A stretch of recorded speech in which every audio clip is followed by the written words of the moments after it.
बार साल 2024 को संयुक्त राष्ट्र ने अंतर्राष्ट्रीय कैमलिड्स वर्ष घोषित किया है, लेकिन बदलते वक्त के साथ ऊंटों के अस्तित्व पर खतरा मंडरा रहा है।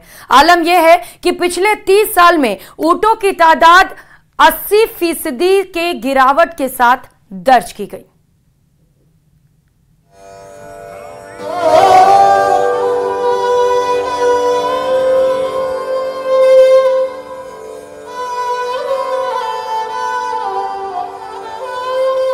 प्रदेश का राज्य पशु ऊंट इन दिनों अपनी अस्तित्व के लिए हालातों से लड़ रहा है।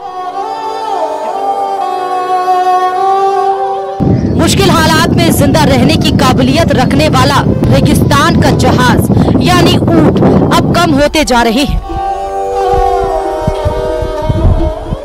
महज 30 साल के अंतराल में इनकी तादाद में 80% तक गिरावट आई है।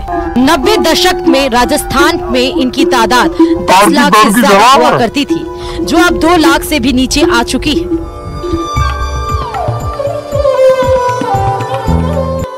हर साल 22 जून को ऊंटों के संरक्षण के लिए इंटरनेशनल कैमल डे यानी अंतर्राष्ट्रीय ऊंट दिवस मनाया जाता है, ताकि लोगों को ऊंटों के संरक्षण के लिए जागरूक किया जा सके। राज्य पशु रेगिस्तान का जहाज तो है ही, लेकिन पर्यटन का हिस्सा भी है, जिसे सरकार ऊंटों की सजाकर पर्यटकों को आकर्षित करती है। आज ऊंट की इस घटती संख्या ने पशु प्रेमियों को चिंता में डाल दिया। राज्य पशु तो घोषित कर दिया, किंतु इसके संरक्षण और इसकी संख्या बढ़ाने के लिए सरकार ने कोई कड़े कदम नहीं उठाए।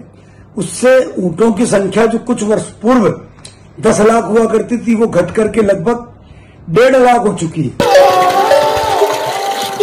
इस साल ये दिन इसलिए भी खास है क्योंकि इस साल दुनिया भर के देश ऊंटों के संरक्षण के लिए ये पूरा साल इंटरनेशनल कैमल कंजर्वेशन ईयर रूप में मना रहे हैं, लेकिन इनकी घटती जनसंख्या चिंता का विषय है।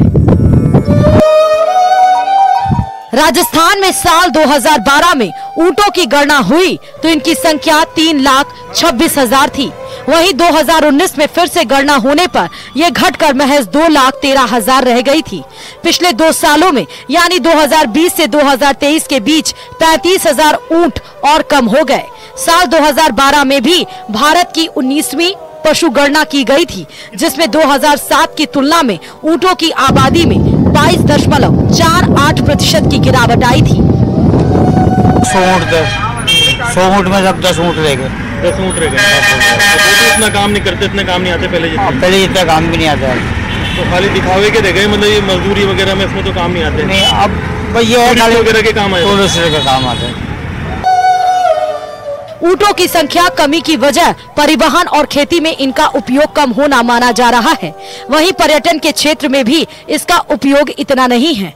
ऊंटों को बचाने के लिए इसके दूध के बने उत्पादों का आम जिंदगी में उपयोग बढ़ाना बहुत जरूरी है। ऊंटों की उपयोगिता क्या कम हुई?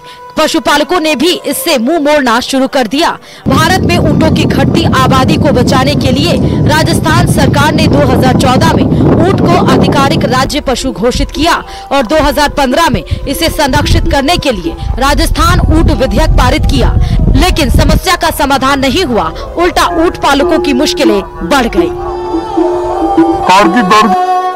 थार के रेगिस्तान का जहाज कहा जाने वाला एक जीव अब इंसानी हरकतों के आगे बेबस हो चुका है। हम इस ऊंट की बात कर रहे हैं, जिसे माना जाता है कि ये हर मुश्किल हाल के अंदर सरवाइव कर सकता है, चाहे कितनी ही गर्मी क्यों ना हो, चाहे कितना ही सूखा क्यों ना हो, हालात कितने ही मुश्किल और बदतर क्यों ना हो, ये ऊंट हर जगह अपनी जंग जीत लेता है। लेकिन इंसानी हालात और बदलता हुआ दौर इन ऊंटों को अब रास नहीं आ रहा है और राजस्थान के अंदर इन ऊंटों की तादाद लगातार घटती जा रही है। इनके संरक्षण की तमाम कोशिशें नाकाम होती जा रही हैं। उम्मीद की जानी चाहिए कि रेगिस्तान के इस जहाज को डूबने से बचाने के लिए कुछ ऐसी कारगर योजनाएं लाई जाएंगी कि ये ऊंट न सिर्फ फले फूले बल्कि राजस्थान में पर्यटन और लोगों को यहाँ पर जो राजस्थान से जुड़ाव रहा है रोजगार का, उन तमाम चीज़ों में मददगार साबित हो। कैमरा पर्सन मान सिंह के साथ में अरबाज अहमद, न्यूज़ 18 के लिए जयपुर से। और इस बीच